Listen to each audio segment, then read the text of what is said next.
It wasn't a round that saw him take control of the Open, setting his adversaries an impossible uphill battle from day one like he used to in his pomp.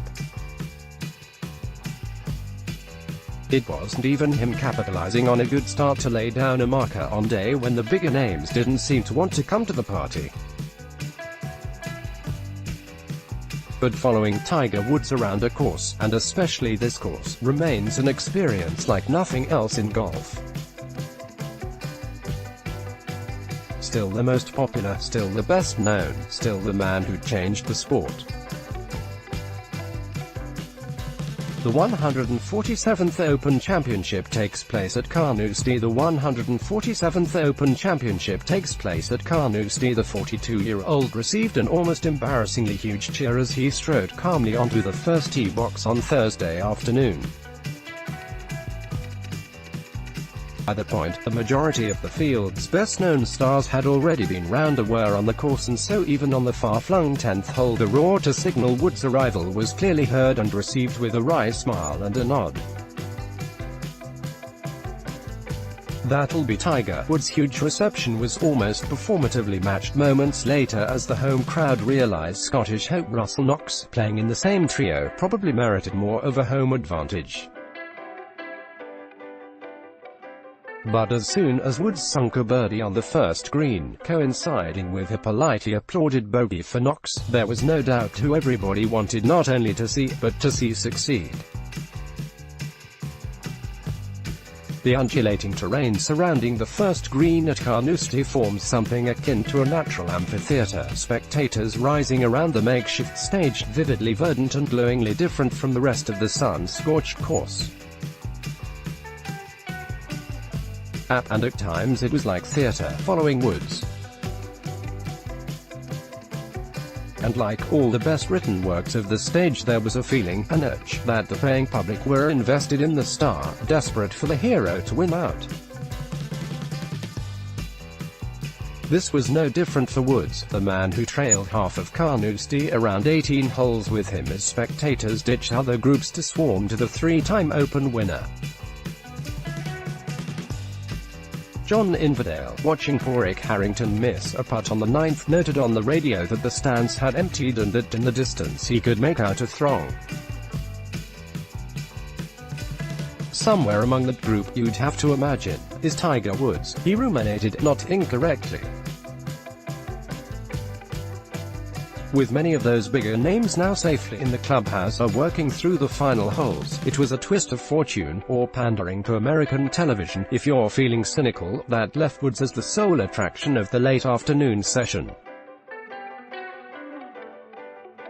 But it likely wouldn't have mattered if Rory McIlroy and Dustin Johnson were ballroom dancing on the 15th fairway, or if Sandy Lyle was doing backflips on the 18th green, such as the gravitational pull Tiger has.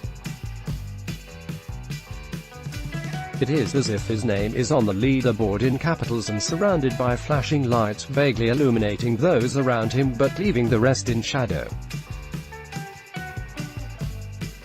Woods finished the day on level par PA. It feels like we're in an abandoned wilderness. There's nobody here, John Murray said, while trailing Brooks Koepka on Radio 5 Live as half a golf course away, Woods approached the 9th.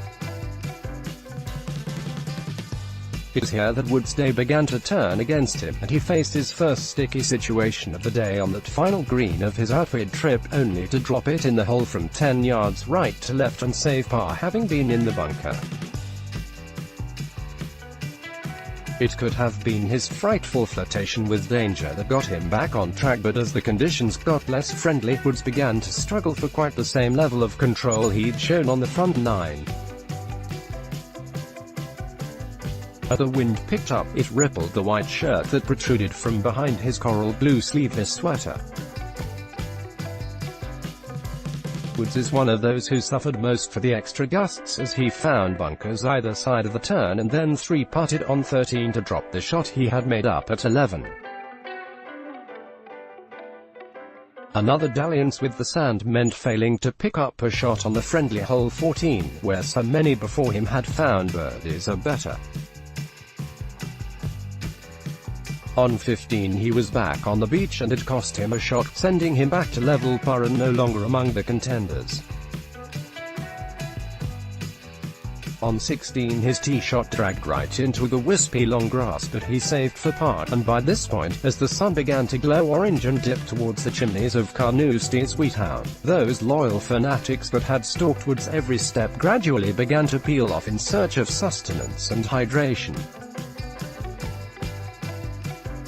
Kisner refuses to be intimidated by chasing pack at Carnoustie. At the 17th he missed a birdie putt from somewhere near Edinburgh but then holed a far more reasonable 2-footer to stay level, and then it was down to the 18th, where those loyal aficionados that had remained enclosed him with the warmth.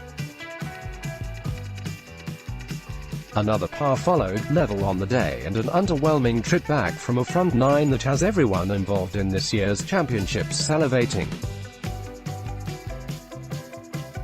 What if Tiger could contend? What if he can win it again?